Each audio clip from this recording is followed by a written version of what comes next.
Olá, irmãos. Estamos encerrando a nossa jornada sobre o Evangelho de João em nossa escola bíblica dominical em forma virtual. Coincidentemente, também estamos encerrando esse modelo virtual, pois, sob a graça de Deus, nós retornaremos ao modelo presencial no próximo domingo. Foi interessante caminhar até aqui e observar como que o Senhor usou pessoas diferentes para trazer de uma forma oportuna diferentes mensagens expositivas sobre esses capítulos do Evangelho de João. Hoje, nós vamos observar, considerando o epílogo do Evangelho, ou seja, o capítulo 21. Esse capítulo ele tem o objetivo de destacar a transformação que ocorre na vida dos discípulos e na vida daqueles que creem no Evangelho. Afinal, é impossível não ser transformado quando se está diante de Jesus, o Messias, o Filho de Deus. Eu farei a leitura deste capítulo de acordo com os momentos que são destaque desta narrativa. Antes de apresentar esses momentos, é necessário conhecer o contexto. Alguns comentaristas creem que seria apropriado o evangelista João ter terminado o Evangelho com o testemunho dramático de Tomé, ali no capítulo 20, nos versículos de 28 a 31. E, por isso, eles entendem que o capítulo 21 é um acréscimo editorial feito por João ou por algum outro editor. Particularmente, eu não entendo desta forma. Assim como o Evangelho, ao ser escrito, ele tinha o objetivo, conforme nós lemos ali no capítulo 20, versos 30 e 31, este epílogo também ele tem o seu propósito. Ao ler o capítulo, eu posso perceber que o evangelista João desejava refutar ali rumores absurdos que haviam se espalhado entre os cristãos de que ele viveria até a volta de Cristo, como ele fala aí no versículo 23. Assim, nesse capítulo, o apóstolo deixa claro que as palavras de Jesus haviam sido interpretadas de forma equivocada. Também destaca, e deseja apresentar aqui o momento da transformação do apóstolo Pedro, quando ele é restaurado ao apostolado e à liderança. Posso ver ainda outro objetivo, através da mensagem transmitida nesse texto, que é de nos ensinar que o nosso relacionamento com Jesus ressurreto se dá de forma pessoal e íntima, ou seja, é caracterizado por uma individualidade. Durante os 40 dias que transcorreram entre a ressurreição e a ascensão, Jesus apareceu, desapareceu conforme lhe convinha. Na verdade, seus contatos com os discípulos serviram não apenas de testemunho da veracidade e realidade de sua ressurreição, mas preparava-os para a vinda do Espírito e os seus futuros ministérios, conforme nós vemos ali no livro de Atos. Foi um tempo importante para os discípulos, pois eles estavam prestes a transmitir sua mensagem a outros, como o apóstolo Paulo deixou claro em 1 Coríntios, capítulo 15, versos 3 e 4. Pois o que primeiramente lhes transmiti foi o que recebi, diz ele, que Cristo morreu pelos nossos pecados, segundo as Escrituras, foi sepultado e ressuscitou ao terceiro dia, segundo as Escrituras.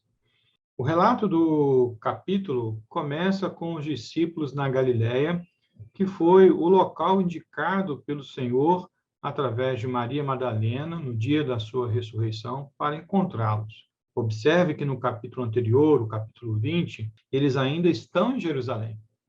Certamente esse retorno à Galileia aconteceu nas primeiras semanas depois dos relatos das primeiras aparições de Jesus. O grupo de discípulos ainda estava, mesmo depois de terem visto Jesus ressuscitado pelo menos 2 vezes, de certa forma atordoado. Eles não tinham indicação de quando encontrariam Jesus, apenas o local deste encontro. Nós observamos ainda, através do texto, que os discípulos obedeceram à ordem de Jesus. Eles estavam na Galiléia para encontrá-lo, conforme Marcos 16 e 7 diz.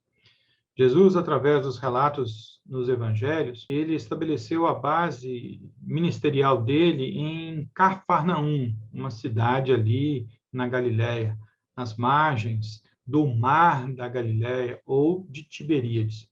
E ali foi um local em que histórias foram registradas, ensinos foram proferidos. E o capítulo 21 relata que 7 dos discípulos se encontravam ali, né, e decidiram pescar. Na exposição do capítulo, eu quero destacar 3 momentos marcantes. E o primeiro momento é a pesca como lembrança da transformação. Está aqui nos versículos de 1 a 14, que vou ler. Depois disso, Jesus apareceu novamente aos seus discípulos à margem do mar de Tiberíades. Foi assim: estavam juntos Simão Pedro, Tomé, chamado Dídimo, Natanael, de Caná da Galiléia, os filhos de Zebedeu e 2 outros discípulos. Vou pescar, disse-lhes Simão Pedro. E eles disseram: nós vamos com você. Eles foram e entraram no barco, mas naquela noite não pegaram nada. Ao amanhecer, Jesus estava na praia, mas os discípulos não o reconheceram. Ele lhes perguntou: filhos, vocês têm algo para comer? Eles responderam que não. Ele disse: lancem a rede ao lado direito do barco e vocês encontrarão. Eles a lançaram e não conseguiram recolher a rede. Tal era a quantidade de peixes. O discípulo a quem Jesus amava disse a Pedro: é o Senhor.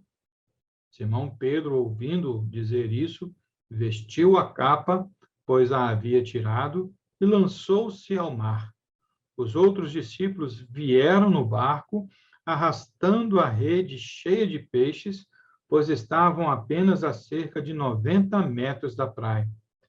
Quando desembarcaram, viram ali uma fogueira, peixes sobre brasas e um pouco de pão. Disse-lhe Jesus: tragam alguns dos peixes que acabaram de pescar. Simão Pedro entrou no barco e arrastou a rede para a praia. Ela estava cheia, tinha 153 grandes peixes. Embora houvesse tantos peixes, a rede não se rompeu. Jesus lhes disse: venham comer. Nenhum dos discípulos tinha coragem de lhe perguntar: quem és tu? Sabiam que era o Senhor. Jesus aproximou-se, tomou o pão e o deu a eles, fazendo o mesmo com o peixe. Esta foi a terceira vez que Jesus apareceu aos seus discípulos depois que ressuscitou dos mortos.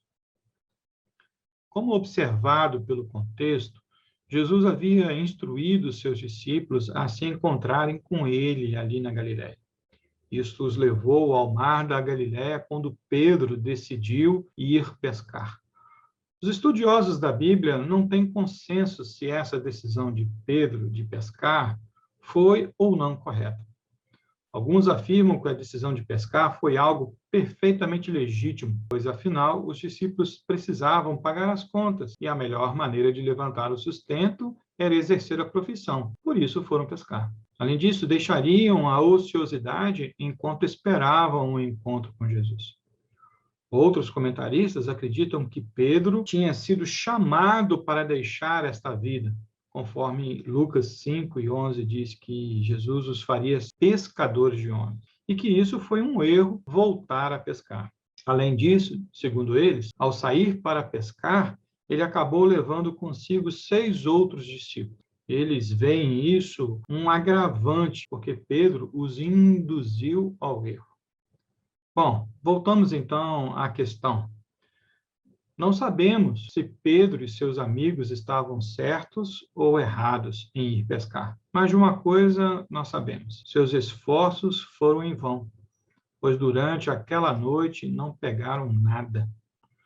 O episódio registrado tem uma grande similaridade com Lucas capítulo 5, tornando-se uma lembrança viva da ocasião em que Pedro e seus companheiros, depois de trabalharem toda a noite, nada apanharam, como diz Lucas 5:5.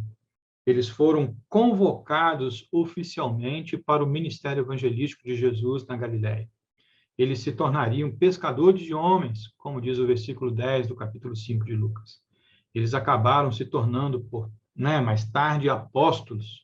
O episódio certamente contribuiria para reativar a lembrança desses homens sobre o propósito de suas vidas. Além disso, o fato de sua pescaria ter sido infrutífera, os faria reconhecer a profunda verdade de que sem Cristo eles não podem fazer nada, como ele disse em João, capítulo 15, verso 5. O relato desta pesca maravilhosa, quando Jesus ressurreto aparece pela terceira vez aos seus discípulos, nos chama a atenção para os seguintes aspectos. Primeiramente, a presença de Jesus ela é transformadora, como diz aí no versículo 4. No clarear da madrugada, Jesus estava na praia. Os discípulos que já voltavam da pescaria infrutífera estavam a menos de 90 metros da areia e não reconheceram Jesus. Talvez em razão da escuridão da noite, ou que ainda não tinha sido totalmente clareado o dia, ou por causa da ofuscação causada pelas incertezas da vida, e isto os impediu de reconhecer Jesus. Afinal, eles estavam cumprindo a ordem dele de irem para Galiléia para o encontrar. Não havia razão para duvidar de que Jesus os encontraria ali, pois já haviam se encontrado 2 vezes, com Jesus ressurreto. E isso estava claro para eles. Aquela situação poderia ser um momento e o local para este encontro declarado. Entretanto, os discípulos pescadores não perceberam que estavam na presença de Jesus. Irmãos, vamos ter cuidado com os nossos momentos de dores e frustrações, porque eles podem nos impedir de reconhecer o momento do agir do Senhor, quando naquele momento se manifesta a sua vontade, a perfeição do seu querer. A presença de Jesus ali na praia seria mais uma vez transformadora, como nós vamos ver. Por isso, em segundo lugar, eu quero destacar aqui a pergunta reflexiva de Jesus no versículo 5. Filhos, vocês têm algo para comer? O simples fato de chamá-los de filhos demonstra o profundo afeto de Jesus pelos seus discípulos e a manifestação plena da sua graça restauradora. Creio que isso seria suficiente para recordá-los da ordem de encontrá-lo. Entretanto, os discípulos, frustrados, responderam simplesmente não. Não tinham nada para comer. Eles não reconheceram Jesus. A pergunta que Jesus fez certamente acentuou o trabalho frutífero dos pescadores naquela noite. A pergunta revelava, ou manifestava a frustração deles em terem trabalhado de uma forma inútil. E naquela situação, sozinhos, eles jamais poderiam suprir as suas próprias necessidades ou de outras pessoas. Eles ainda estavam absorvidos por suas dores e frustrações. Estavam sem perspectivas, apesar do Senhor estar falando com eles de uma forma carinhosa e pessoal. Portanto, a pergunta que Jesus fez ali, filhos, vocês têm algo para comer? Não tinha o objetivo de saber se existiam peixes no barco, se eles haviam pescado alguma coisa. Mas essa pergunta, certamente, era para que eles se lembrassem de quem estava falando com ele. O terceiro aspecto que eu destaco aqui nesta pesca maravilhosa é a ordem de Jesus no início do versículo 6. Jesus ordena que os seus discípulos lancem a rede à direita do barco e garante que eles ali encontrarão os peixes. Espera algo parecido ao que já havia acontecido em Lucas capítulo 5. Mas essa lembrança não lhes ocorreu. Os discípulos não reconheceram, mas obedeceram à orientação, seja por esperança, por cansaço, por resignação. Eles simplesmente aceitaram o conselho e lançaram a rede ao lado direito. Essa ordem era uma ponte de contato para que Jesus tivesse acesso aos corações dos seus discípulos e abrir-lhes os olhos para o fato da ressurreição. Mas eles não enxergaram. Sabe, irmãos, Jesus sempre vai falar aos nossos corações, mesmo naquele momento em que nós não reconhecemos a voz dele, simplesmente porque estamos envolvidos em nossa frustração. Isso aconteceu com Isaías, quando Deus falava e ele não ouvia até que ele teve o seu pecado removido. Em quarto lugar, eu quero destacar ainda o milagre da pesca, que está nos versículos de 6 a 8, a última parte do versículo 6. A rede que jogaram ficou imediatamente tão cheia de peixes que eles não conseguiram puxá-la para dentro do barco. O Senhor Jesus assumiu o controle da situação exatamente como havia feito quando chamou Pedro e os demais para serem seus discípulos, pescadores de homens. A diferença entre o sucesso e o fracasso não é a largura do barco, mas quando permitimos que Jesus dê as ordens. Isso ficou claro no texto. Além de mostrar que o Senhor Jesus tinha perfeito conhecimento a respeito das localizações, da localização dos peixes ali no lago, o milagre revela a verdade de que quando o Senhor dirige o nosso serviço, não existem redes vazias. Ele sabe onde há almas prontas para serem salvas. Ele sabe quando elas estão prontas para serem colhidas, como aconteceu ali em João capítulo 4, com os samaritanos. E quando ele nos dirige a essas almas. Sabe, irmãos? Entretanto, é preciso que nós nos deixemos ser guiados pelo Senhor. Quando o milagre ele é realizado, foi João quem percebeu primeiro que o homem na praia era o Senhor Jesus ressurreto. Ele avisa Pedro que, com a sua impetuosidade característica, ele colocou a sua túnica, que aqui o termo despido significa simplesmente trabalhando sem a veste, ele mergulhou na água. Este ato de Pedro, ele se contrasta imediatamente com aquele episódio narrado em Lucas, no capítulo 5. Pois desta vez, Pedro não pediu ao Senhor para se afastar, mas ele nadou em direção ao Senhor. O registro do milagre, ele ainda difere deste de Lucas, capítulo 5, porque lá em Lucas, as redes começaram a se romper, e aqui não. O comentarista Wisby escreveu com muita propriedade, e eu gostaria de ler o que ele escreveu. Ele diz assim: Jesus chamou os seus discípulos, e também nos chama, para ser pescadores de homens. Não foi Jesus quem inventou essa expressão. Era usada havia tempo por mestres gregos e romanos. Ser um pescador de homens naquela época significava procurar persuadir as pessoas e apanhá-las com a verdade. Um pescador pega peixes vivos, mas quando ficam presos na rede, eles morrem. Uma testemunha cristã pega peixes mortos em seus pecados, mas quando são apanhados na rede, Cristo lhes dá a vida. Agora entendemos por que Jesus tinha tantos pescadores em seu currículo de discípulos.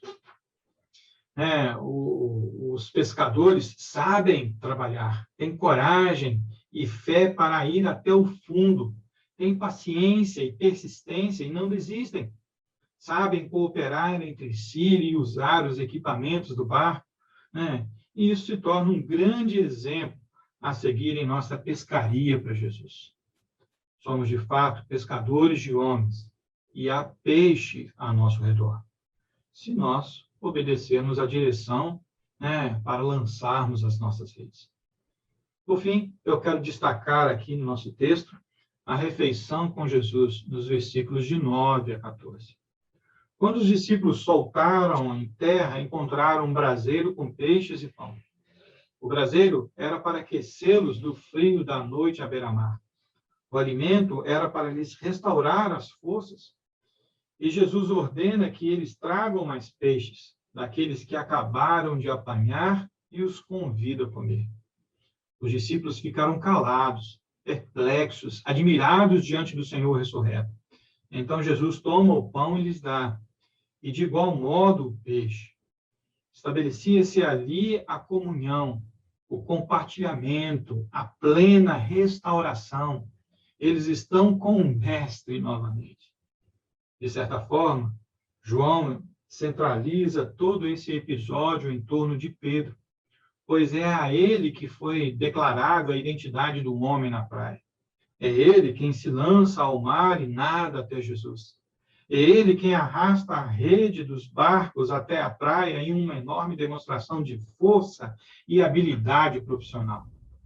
Assim, podemos observar o destaque de amor de Jesus por Pedro, pois antes de tratar das suas necessidades espirituais, Jesus cuida de suas necessidades básicas. Ele lhe dá companhia, conforto e alimento. Jesus deu a Pedro a oportunidade de se secar, de se aquecer, de satisfazer sua fome e de desfrutar de comunhão pessoal. Sem dúvida, o espiritual é mais importante do que o físico, mas o cuidado com o físico prepara o caminho para o ministério espiritual. E assim Jesus preparou Pedro para a sua restauração. Jesus encerra esse momento marcante, declarando, perdoe-me, João encerra esse momento marcante, declarando que foi a terceira vez que Jesus apareceu aos seus discípulos.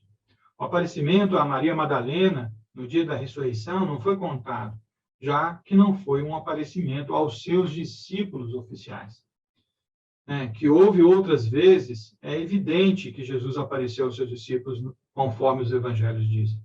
Aqui no Evangelho de João, Jesus apareceu aos discípulos na tarde do dia da ressurreição, que foi a primeira vez, uma semana depois, quando Tomé está presente, e agora, ali na praia, no mar da Galileia com seus discípulos. A pescaria dos discípulos é uma alusão, no meu entender, à atividade missionária deles, no tempo que está à sua frente. Esta atividade, porém, com o seu acompanhamento pastoral, somente foi bem sucedida, bem executada, quando eles seguiram as orientações do Senhor Jesus ressurreto. E essa cena, então, nos prepara para o próximo momento registrado aqui no Evangelho de João. A transformação individual do discípulo dentro do plano de Deus. Está nos versículos 15 a 23. Depois de comerem, Jesus perguntou a Simão Pedro: Simão, filho de João, você me ama mais do que estes? Disse ele: Sim, Senhor, tu sabes que te amo. Disse Jesus: Cuide dos meus cordeiros. Novamente Jesus lhe disse: Simão, filho de João, você me ama? Ele respondeu: Sim, Senhor, tu sabes que te amo. Disse Jesus: Pastorei as minhas ovelhas. Pela terceira vez, ele disse: Simão, filho de João, você me ama? Pedro ficou magoado por Jesus lhe ter perguntado pela terceira vez: Você me ama? E lhe disse: Senhor, tu sabes todas as coisas e sabes que te amo. Disse-lhe Jesus: Cuide das minhas ovelhas. Digo-lhe a verdade: quando você era mais jovem, vestia-se e ia para onde queria. Mas quando for velho, estenderá as mãos e outra pessoa o vestirá e o levará para onde você não deseja ir. Jesus disse isso para indicar o tipo de morte com a qual Pedro iria glorificar a Deus. E então lhe disse: Siga-me. Pedro voltou-se e viu que o discípulo a quem Jesus amava o seguia. Este era o que estivera ao lado de Jesus durante a ceia e perguntara: Senhor, quem te irá trair? Quando Pedro viu, perguntou: Senhor, e quanto a ele? Respondeu Jesus: Se eu quiser que ele permaneça vivo até que eu volte, o que lhe importa? Quanto a você, siga-me. Foi por isso que se espalhou entre os irmãos o rumor de que aquele discípulo não iria morrer. Mas Jesus não disse que ele não iria morrer, apenas disse: se eu quiser que ele permaneça vivo até que eu volte, que lhe importa? Jesus esperou até que todos se alimentassem. Depois, no meio do grupo, ele trata de modo especial com Pedro e também com João. Jesus revela nesse momento que seu plano de transformação ele é individual. O plano de transformação de Pedro não é o mesmo para João. Como os filhos são diferentes e necessitam de tratamentos exclusivos, assim Jesus tratou com cada um dos seus discípulos. Ele tem planos para cada um dos seus discípulos. E assim, um contraste é estabelecido entre Pedro e João. O que nós percebemos é que o plano de transformação em relação a Pedro consistia em torná-lo um pastor, conforme os versículos 15 a 18. Pedro havia se vangloriado de sua confiabilidade na presença de seus companheiros discípulos, por isso, sua restauração ao ministério precisava ocorrer também em um ambiente público. E esse tratamento público, independentemente de qualquer perdão e reconciliação entre Jesus e Pedro, que tenha ocorrido de forma particular depois da sua ressurreição, conforme 1 Coríntios 15 indica e Lucas 24 também indica, é necessário agora para essa condição pública para o resgate da condição de Pedro diante dos apóstolos. A natureza pública da reintegração de Pedro, ela é sugerida pela pergunta inicial de Jesus. Simão, filho de João, você me ama mais do que estes? Isso nos levou a 3 diferentes perguntas feitas por Jesus. 3 respostas são dadas, sendo seguida a cada uma delas por uma ordem afetuosa para que Pedro sirva Jesus de uma forma pública. O irmão F.F. Bruce, ele destaca ainda o fato de que no texto são usados 2 verbos que significam amar, agapau e filéu. 2 palavras para designar o cuidado do rebanho, bosco e poimano. 2 palavras para o rebanho em si, árnia e probadite. 2 palavras ou 2 verbos, no sentido de saber, o verbo oidia e gnosco. Dos 4 pares de sinônimos mencionados aqui, agapau e filéu é considerado o mais importante pelos comentaristas em geral. Portanto, o elemento-chave aqui no texto é o amor de Pedro pelo Senhor, e esse também deve ser o elemento central na nossa reflexão hoje. Mas a que Jesus se referia quando perguntou, você me ama mais do que estes? Essa pergunta provavelmente ela queria dizer, você me ama como você mesmo afirmou, mais do que os outros discípulos me amam? Pedro havia se gabado de seu amor por Cristo e o havia contrastado com o amor dos outros discípulos. Pedro dissera, por ti darei a minha própria vida. Ainda que venha a ser um tropeço para os outros, nunca o será para mim. Essas declarações são profundamente orgulhosas e presunçosas, indicando que Pedro acreditava amar a Jesus mais do que os outros discípulos. Ele julgou o seu amor superior ao dos outros. Apesar de seus defeitos e falhas, Pedro amava verdadeiramente ao Senhor e não tinha vergonha de reconhecer esse amor. Ele já havia se arrependido de ter negado Jesus. Ele foi perdoado na cruz e mesmo antes, quando Jesus intercede por ele, como Lucas registra ali no capítulo 22. Agora estava sendo restaurado ao apostolado e à liderança. A imagem, então, muda do pescador para o pastor. Pedro deveria ministrar tanto como evangelista, pegando peixes, quanto como pastor, cuidando do rebanho. Este era o plano do Senhor para a vida de Pedro. O plano para a vida de João era outro. O plano de transformação em relação a João consistia em torná-lo uma testemunha viva, como diz aí nos versos 19 a 23. As palavras de Jesus dirigidas a Pedro nos versículos seguintes podem parecer um tanto enigmáticas, mas literalmente referem-se à fraqueza da idade avançada, quando uma pessoa não pode mais vestir-se e andar-se por si mesma, mas que neste momento adquirem um sentido muito mais sinistro, pois revelam um modo pelo qual Pedro iria morrer. Entretanto, a morte do discípulo, como a do seu mestre, haveria de ser para a glória de Deus. É bom lembrar que na época em que o Evangelho de João foi escrito, Pedro já tinha sido martirizado. Sabendo disso, o evangelista João podia agora ver uma referência precisa dessa situação nas palavras de Jesus, que certamente, quando foram ditas, não teve este entendimento. Isso não foi percebido. Este plano individual que Deus tem para os seus discípulos nos revela, primeiramente, que Jesus conhece o futuro do crente, tanto na vida quanto na morte. Versículo 18 deixa entender isso.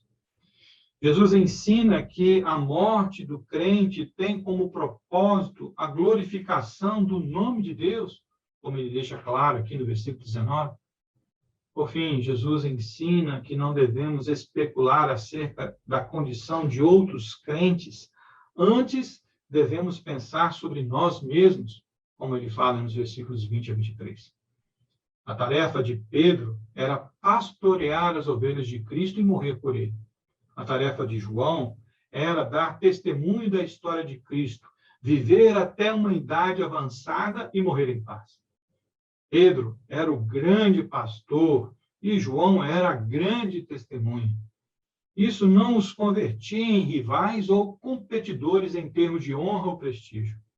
Ambos eram servos e deviam cumprir com a vocação de cada um. Quando Pedro ansiosamente quis saber acerca do futuro de João, Jesus lhe repreendeu e o desafiou a manter seus olhos em sua prioridade.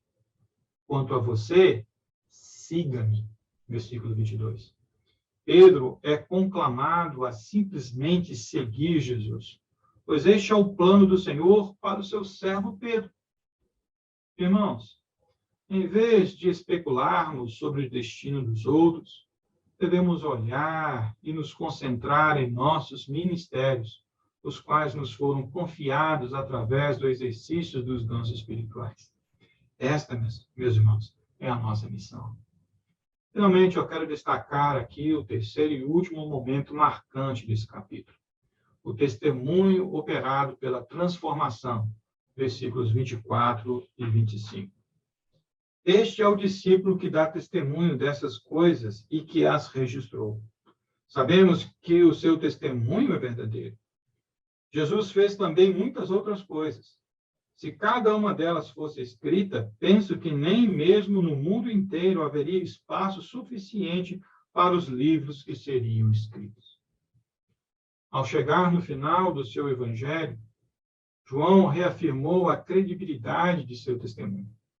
Ele começa assim, e ele termina assim. João testemunhou esses acontecimentos aqui registrados com os próprios olhos, escrevendo-os para nós sob direção do Espírito Santo. Certamente ele poderia ter incluído muitas outras coisas, mas relatou apenas o que o Espírito lhe disse para escrever. O Evangelho termina com Pedro e João juntos, seguindo Jesus. Que experiência emocionante receber o poder do Espírito e testemunhar de Jesus.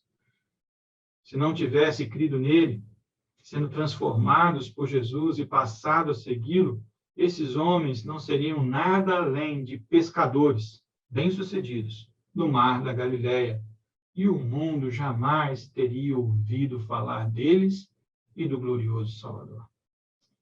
O Senhor Jesus transforma vidas hoje. Onde quer que encontre alguém que crê e que esteja disposto a sujeitar-se à sua vontade, a ouvir a sua palavra, a seguir o seu caminho, ele então começa a transformar essa pessoa e a realizar coisas extraordinárias por meio desta pessoa. Hoje, nós assumimos o lugar dos apóstolos de Jesus. Trata-se de um grande privilégio e de uma responsabilidade enorme. E nós só seremos bem-sucedidos à medida que permitirmos que o Senhor nos transforme.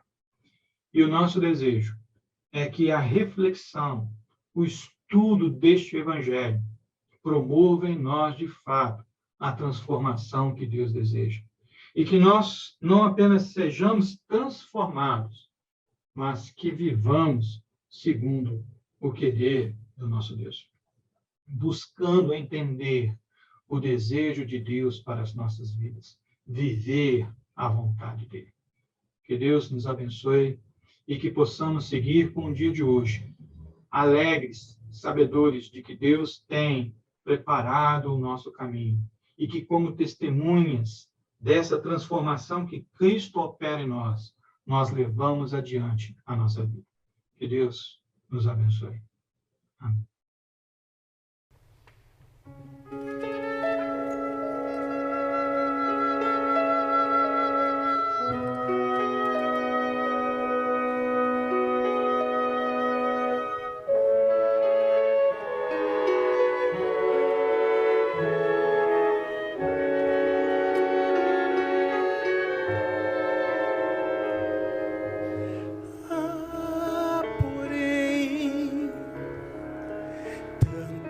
Outras coisas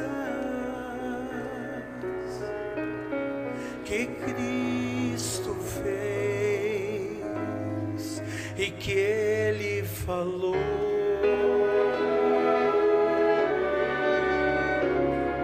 enquanto andou por esse mundo que nem cabe.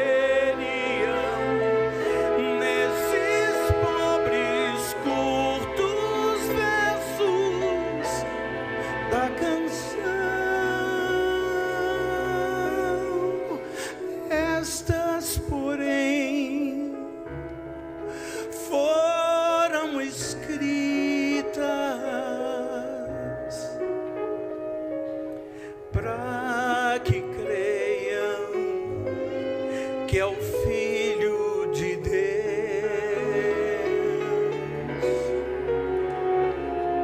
e crendo então tem a vida eterna em seu nome, vida plena.